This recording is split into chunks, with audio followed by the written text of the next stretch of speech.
unfortunately, we couldn't find a solution, and in the last 2-3 days, Dan had some opportunities elsewhere, and I guess was close to a deal. He wanted to have one last conversation with me and Mike Babcock. He jumped on the plane yesterday, flew up here. We met him at the airport at Harbour Air, and ultimately, I think Dan signed a 1-year contract at $1,750,000. He's seen how my management style, the loyalty of the organization, the ownership, guys like Osgood, Draper, Chelios. I mean, you can go on and on. And his goal is to play in Detroit for a number of years, and we'll do a 1-year deal that gets a cap number that we think fits and works. And some point in time, as the season wears on, or in the next summer, we'll try to find a way to keep him in a Red Wing uniform longer than a year. But it makes the roster and cap math a little complicated. Yeah, well, that's why I'm hired, is to figure out that complication. I'm confident that we'll be. We have no choice. We're going to be cap compliant the day, on the Monday, I guess, before the season starts. We've got some decisions to make. I think they're good decisions because we've got some good depth.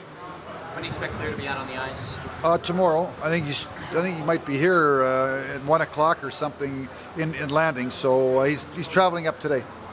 Can you talk about your young core defensemen, all the guys you got coming back with another year of experience? Well, we're excited about the potential of the defense because, last year when our season was on the line, the last 11 games of the year, I think we gave up something like 14 goals in regulation or overtime. They really buckled down. We finished 5th in the league in goals against. Obviously, it was an unknown, losing Lidstrom and losing Brad Stewart.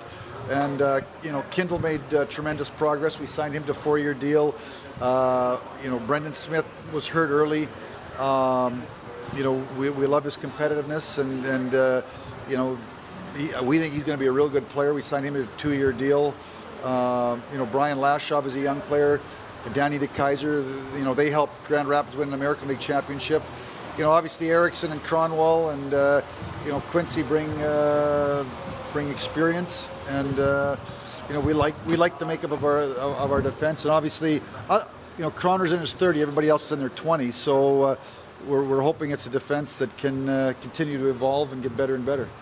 How surprised were you at DeKeyser's contributions right away last year? Very surprised. It's a big jump from college or junior to the National Hockey League, especially.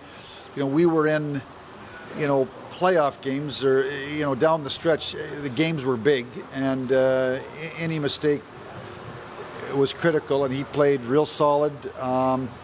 He's mobile. We knew he was 6'4", and he was mobile, and, those things we knew, but certainly his composure and his ability to make a first pass into the middle of the ice were things that at the NHL level, with the speed, the pressure, were things that we were very, very pleased and surprised with, and hopefully it continues.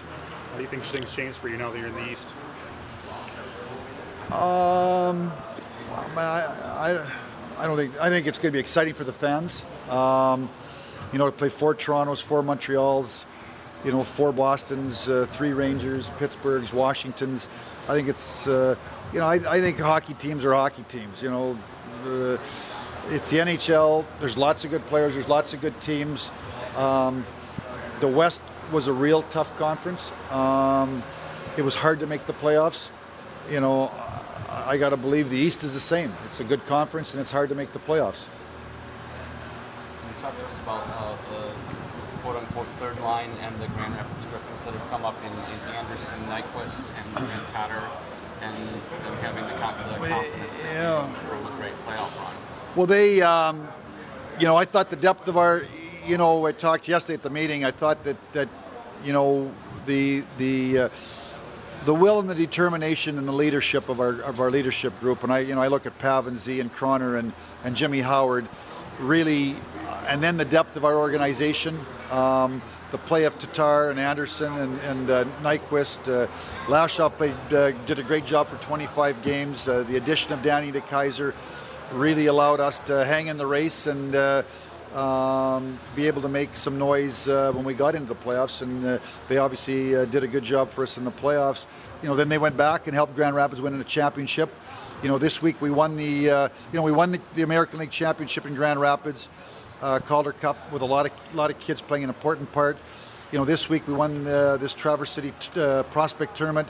We think there's a lot of good kids on that team that have got to go through the process, but we've got a push going on within the organization. Our scouts have done a great job, and hopefully we have another good year in Grand Rapids, and we've got some good kids there. But certainly, we're trying to evolve. We're trying to continue to build through the draft.